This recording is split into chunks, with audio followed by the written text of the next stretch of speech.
अस्सलाम वालेकुम स्टूडेंट्स, उम्मीद करता हूँ आप सब खैरियत से होंगे। तो हमारे पास टॉपिक है आज का क्वेश्चन नंबर 2 का part 1, integral of tan 4x। तो हम इसको सॉल्व करते हैं। Integral of tan square x, तो tan स्क्वायर x dx। तो हमारे पास एक फार्मूला है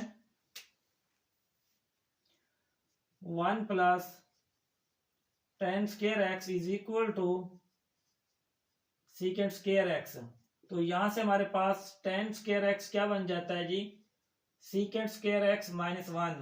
तो इस फार्मूला को रिप्लेस किया जाएगा, तो हमारे पास ये बनता है integral of tan square x। तो tan स्क्वायर x की जगह पुट कर सकते हैं secant square x minus 1 dx। अंदर मल्टीप्लाई कर दें integral of tan square x secant square x minus tan square x dx। तो अगेन ये बन जाता है आपके पास tan square x secant square x dx minus, इसका इंटीग्रल अलग ले लें tan स्क्वायर x dx। तो ये बन जाता है हमारे पास tan square x secant square x dx integral of tan square x की जगह अगेन आप लिख देंगे secant square x minus 1 dx। तो अब आप इसको लिख सकते हैं tan x whole square secant square x dx minus integral of secant square x dx minus minus plus integral of 1 dx। अगर आप देखें तो आपके पास विदाउट पावर फंक्शन का डेरिवेटिव मौजूद है, तो हम क्या करेंगे, पावर रूल लगाएंगे। तो आपने फार्मूला पढ़ा हुआ है इंटीग्रल ऑफ एनी फंक्शन, अगर उसकी पावर n है, विदाउट पावर फंक्शन का डेरिवेटिव भी मौजूद हो, तो आप लगा सकते हैं F of X whole power n, power में एक ऐड कर दें और वही पावर डिवाइड की जाती है। तो अगर आप इस फार्मूले को इस टर्म के साथ ऐड करें तो फंक्शन की पावर n, आगे फंक्शन का डेरिवेटिव, फंक्शन की पावर n फंक्शन का डेरिवेटिव हो तो पावर में एक इजाफा करते हैं, वही पावर डिवाइड कर देते हैं। तो इस तरह ये बन जाएगा हमारे पास tan x होल पावर 3/3, तो माइनस सीकेंट स्क्वायर x का हमारे पास क्या होता है, डेरिवेटिव ऑफ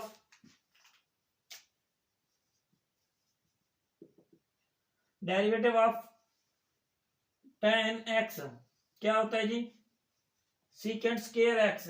हमें मालूम है कि हमारे पास the reverse process of derivative is called integration. इसका इंटीग्रल ले तो दोबारा क्या बनता है, tan x बनता है। लिहाजा यहां आ जाएगा हमारे पास tan x प्लस c। तो इस तरह हमारे पास इसका आंसर बनता है tan cube x/3 minus tan x plus c।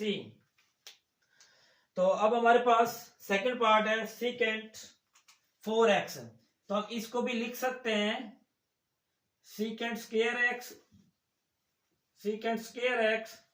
तो यहां पर हम रिप्लेस करेंगे किसका, तो देखिए सीकेंट स्क्वायर x हमारे पास किसके इक्वल है जी, ये ऑलरेडी लिखा हुआ है secant square is equal to 1 plus tan square x, 1 plus tan square x, साथ पड़ा है सीकेंट स्क्वायर x dx। तो इसको मल्टीप्लाई कर दें तो हमारे पास ये क्या बनता है, इस सीकेंट को अंदर मल्टीप्लाई करेंगे integral of secant square x plus tan square x secant square x dx। तो integral of secant square x dx plus integral of tan x whole square secant square x dx। तो अब आप देखें तो इसी तरह जब हमारे पास लास्ट क्वेश्चन के अंदर फंक्शन विदाउट पावर डेरिवेटिव उसका मौजूद है तो पावर में इजाफा करते हैं, सेम एज इट दोबारा फार्मूला यही लगा रहे हैं। तो इस तरह हमारे पास देखें फंक्शन टेंजेंट का डेरिवेटिव मौजूद है तो पावर में एक इजाफा करेंगे और वही पावर डिवाइड करेंगे। सीकेंट स्क्वायर एक्स का इंटेग्रल क्या होता है, tan x होता है, लिहाजा ये बन जाएगा tan x plus, without power function का डेरिवेटिव मौजूद है तो पावर में इजाफा करेंगे 1 का और वही डिवाइड करेंगे प्लस c। तो अब हम इसको लिख सकते हैं tan x tan cube x by 3 plus c। जी पार्ट नंबर हमारे पास 3 है। Integral of e raised power x sin 2x cos x dx, evaluate the following integral. तो हमारे पास ये बन जाएगा e रेस्ट पावर x, 2 से मल्टीप्लाई करेंगे sin 2x cos x dx और 2 से ही डिवाइड करेंगे। तो अगर अब आप गौर करें तो यहां से लेके आपके पास एक फार्मूला बनता है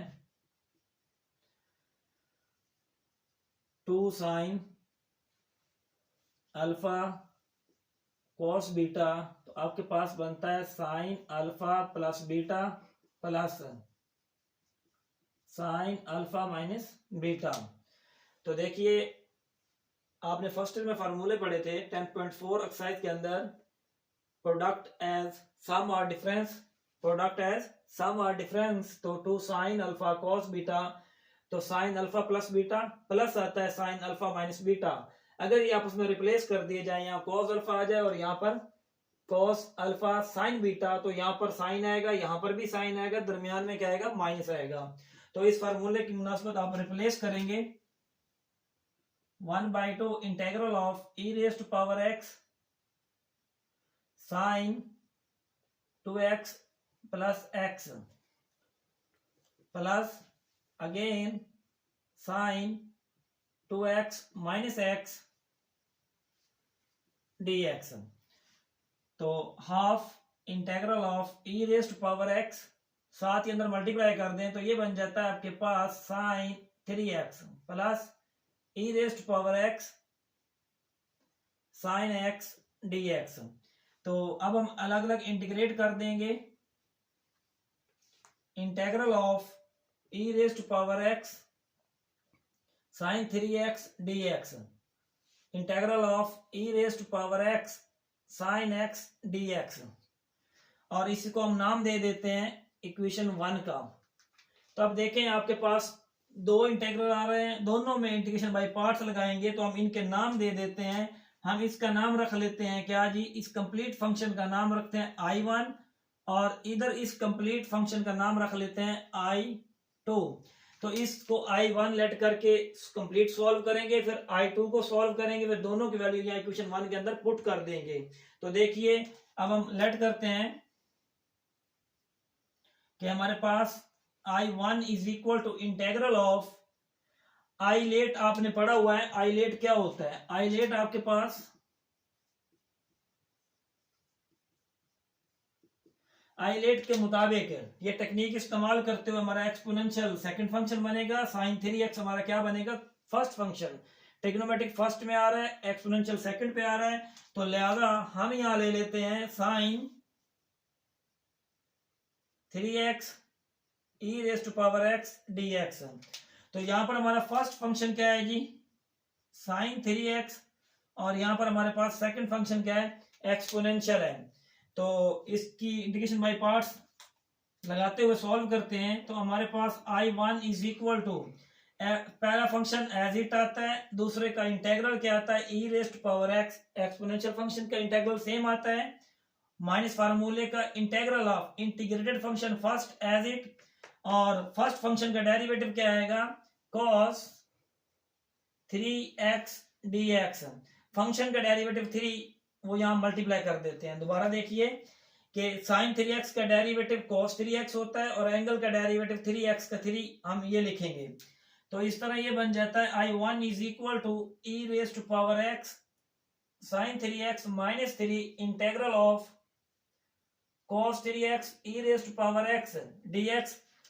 अब दोबारा हम लगाएंगे इस पे इंटीग्रेशन बाय पार्ट्स, ये पहला फंक्शन, इसको आप दूसरा फंक्शन ले लें, तो I1 नाम दिया हुआ इसको e raised to power x sin 3x 3 into पहला फंक्शन एज इट, दूसरे का integral minus integral of integrated function as it, first का डेरिवेटिव क्या आएगा जी, कॉस का होता है जी minus sine 3x dx, angle का 3 हम यहां पर लिखेंगे। दोबारा देख लें कि आपके पास अगर डेरिवेटिव ले रहे हो किसका, साइन 3x का, तो वो बन जाता है cos 3x और एंगल का 3। इसी तरह डेरिवेटिव ऑफ cos 3x का माइनस साइन 3x और एंगल का डेरिवेटिव 3 मल्टीप्लाई कर देंगे इधर। तो इसको सिंप्लीफाई कीजिए,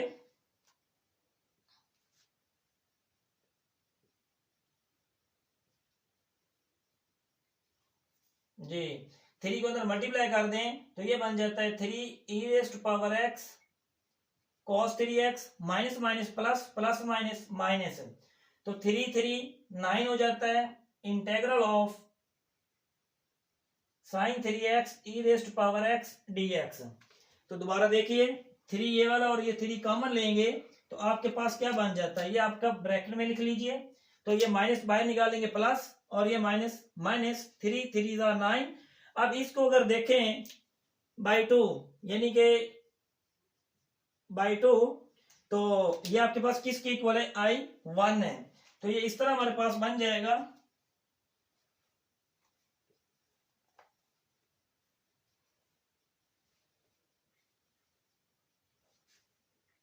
9I1। तो इसको हम इधर लेके आते हैं तो ये हमारे पास बन जाता है इधर आके प्लस का 9, तो इस तरह ये I1 उधर जाके प्लस का 9I1 इज इक्वल टू, तो e raise to power x sine 3x minus 3 e raise to power x cos 3x, 10I1 is equal to e raise to power x, common ले लें, sign 3x minus 3 cos 3x, तो I1 is equal to ये बन जाता है आपके पास e raise to power x by 10 sine 3x 3 cos 3x। तो हमारे पास ये बन जाती है इक्वेशन नंबर, सॉरी इसको आप रहने दें, चलिए ठीक है I1। अब हम सॉल्व करते हैं किसको, सेकंड को लेट करेंगे, again let I2 is equal to integral of sine x e raise to power x dx। अब हम इसको सॉल्व करते हैं तो इसको भी नाम दे देते हैं इक्वेशन 3 का। तो देखिए हमारे पास दो फंक्शन पड़े हैं ट्रिग्नोमेट्रिक, इसको फर्स्ट फंक्शन, इसको सेकंड फंक्शन। तो इंटीग्रेशन बाय पार्ट्स लगाते हुए सॉल्व करते हैं तो इस तरह हमारे पास ये बन जाता है I2 पहला फंक्शन एज इट, दूसरे का integral integrated function as it, first का डेरिवेटिव साइन का क्या होता है जी cos x dx। तो अब अगेन आप लगा सकते हैं क्या, इंटीग्रेशन बाय पार्ट्स, तो हमारे पास ट्रिग्नोमेट्रिक फंक्शन पहला कहलाएगा, ये हमारे पास दूसरा फंक्शन है, तो ये बन जाता है हमारे पास I2 is equal to e raise to power x sine x।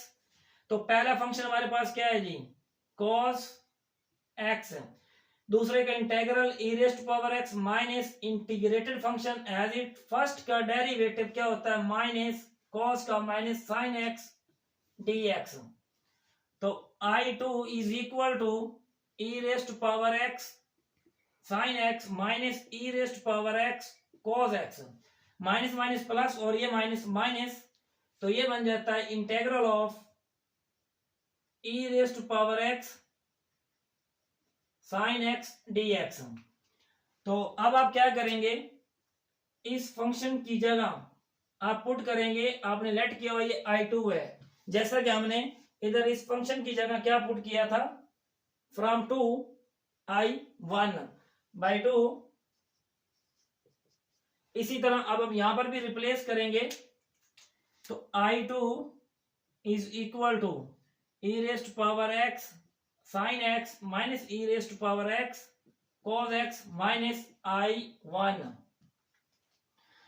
तो ये I1 इधर आके क्या बन जाएगा, इसको हम नाम दिया हुआ है I2 का, सॉरी I2 का बाई 3 बाई इक्वेशन 3। तो इधर आके ये I2 plus I2 is equal to e raised power x common ले लें sin x minus cos x। तो ये 2 I2 is equal to e raised power x sin x cos x। तो ये यहां से क्या बन जाएगा आपके पास, I2 is equal to e raised power x बाई 2 sin x cos x। तो putting the value of I1 and I2 in equation 1। तो 1 हमारे पास क्या है, हाफ इंटू, इसको हमने नाम दिया था I1। ये हमारे पास क्या है I1, ये हमारे पास क्या पड़ा है I2। इन दोनों की जगह हमने इनकी वैल्यूज मालूम की, I1 जो कि इक्वेशन नंबर हमारे पास ये पड़ी है I1, और ये I2 की वैल्यू यहां पर रिप्लेस कर देते हैं। I1 की वैल्यू क्या है हमारे पास, e raised power x by 10 sine 3x minus 3 cos 3x plus आएगा I2 की वैल्यू हमारे पास क्या है जी, e रेस्ट पावर x बाई 2 into sine x minus cos x। तो अब हम इसको इंटीग्रेट कर चुके हैं, साथ हम क्या लगा देते हैं प्लस c।